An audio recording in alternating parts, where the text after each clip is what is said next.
Olá, internauta cinéfilo, amante do terror e dos filmes brasileiros, é isso mesmo! Aqui é o professor Paulo Góes e mais uma crítica do nosso canal. E dessa vez nós vamos falar do Morto Não Fala. Eu não sei se você já viu esse filme, mas cara, se você não viu, vale a pena ver. É um filme bastante legal, muito, sabe, com aquele terror bem característico mesmo, daquele que faltava no cinema, que fazia tempo que eu não via e que você também talvez não tenha visto, fazia tempo, e vale a pena conferir. A direção é de Denison Ramalho e os roteiros também é de Denison Ramalho, com Cláudia Jounin, e esse filme ele é baseado num conto de Marco de Castro. E entre os atores que estão na trama, né, o ator principal que está aí, né, o protagonista é Daniel Oliveira, fazendo o papel de Stênio, que é um cara que trabalha no IML de São Paulo, limpando os cadáveres. Esse é o dia a dia do cara. O cara está lá limpando os cadáveres. Todo mundo chega lá e ele troca uma ideia com os caras, meu. Só que, mano, ele troca uma ideia com os caras. Isso é muito louco. E o louco é assim, que tipo, só ele troca ideia com os caras. Todo mundo trabalha lá no IML, tá tudo bem, mas ele não, ele troca ideia com os caras. E aí, bicho, aí ele fica sabendo de tudo que acontece. Ele vira um confessionário, o último confessionário do cara que acabou de morrer. Ele fica sabendo de tudo, às vezes até os motivos da morte de determinadas pessoas. Realmente é bastante legal, cara. A ideia é boa, a ideia é muito boa, porque acaba que, obviamente, os mortos têm contatos com os espíritos e algumas coisas são comentadas do outro lado, ou seja, os espíritos têm mais poder de onisciência do que nós temos aqui. Então, ou seja, eles podem saber muito mais coisas do que nós podemos saber. E isso é interessante. Acaba que ele fica sabendo de algumas coisas lá. Mas tudo ia bem. Tudo ia bem porque o Stênio é casado com a Odete. Odete é interpretado então por Fabíola Nascimento. E até aí tudo bem, né? Ele acha que o casamento tá bom, mas ele já percebe que o casamento não tá legal. Tem alguma coisa rolando que não tá legal e ele sabe que o negócio tá ruim. E até que, de repente, na trama entra então a Lara. A Lara entra para ajudar o Stênio em determinadas situações. A Lara é interpretada por Bianca Camparato e ela, faz um papel, uma interpretação assim sensacional. Realmente tem uma hora ali, cara. Na verdade, todos os atores aí são muito bons. Todos os atores aí são bons. Até as crianças que aparecem são excelentes.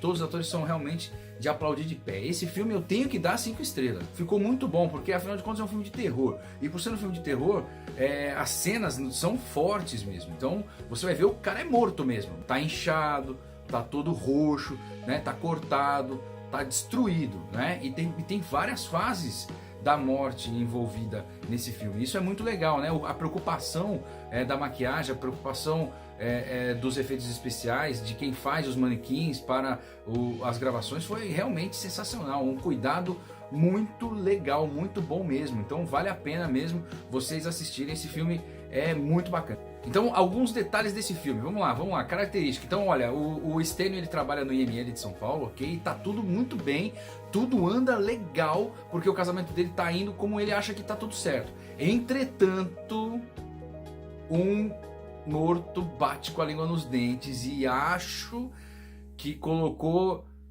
vermes na cabeça do Stênio.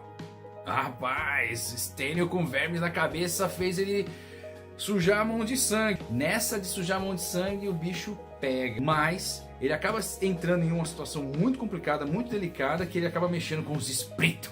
Esse filme tem coisas muito legais que sempre deram certo em filmes de terror. Por exemplo, o porão, cara. Eles também têm um porão. E aí, mano, você tá ligado que você tem o porão, você tem história, né? Claro, isso aí é tudo ilusão, faz parte do roteiro, faz parte do imaginário do roteirista, coloca também isso no imaginário do espectador. É uma coisa muito bacana e isso vai depender do que você imagina. Os caras mandaram muito bem, a direção ficou muito legal, né? O efeito sonoro ficou muito jóia mesmo, aqueles esquemas mesmo de volume altíssimo, tá, os sustos lá em cima. Também tem algumas tomadas muito legais, simples assim, tipo aquela escuridão padrão que a gente precisa nos filmes de terror, um sombrio muito interessante. Também tem cenas em cemitério. Então veja, são coisas do mundo do terror que dão certo, que vale a pena você ver. O Denison Ramalho fez direitinho o trabalho dele e com maestria, cara. Sinceramente, tá todo mundo de parabéns. Os atores, então, pelo amor de Deus, que é isso? A Fabíola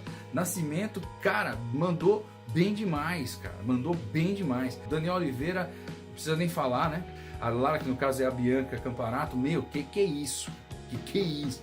É de aplaudir de pé mesmo. Muito bem, pessoal, era isso que nós tínhamos que falar do filme O Morto Não Fala. Muito bem, espero que vocês tenham gostado. Se vocês gostarem, deem um like, marque aí o sininho, que sempre tem novidades aqui para você também. Lembrando então que todo filme que você assiste no cinema é uma história que você aprende. A gente se vê nas salas do cinema. Até mais.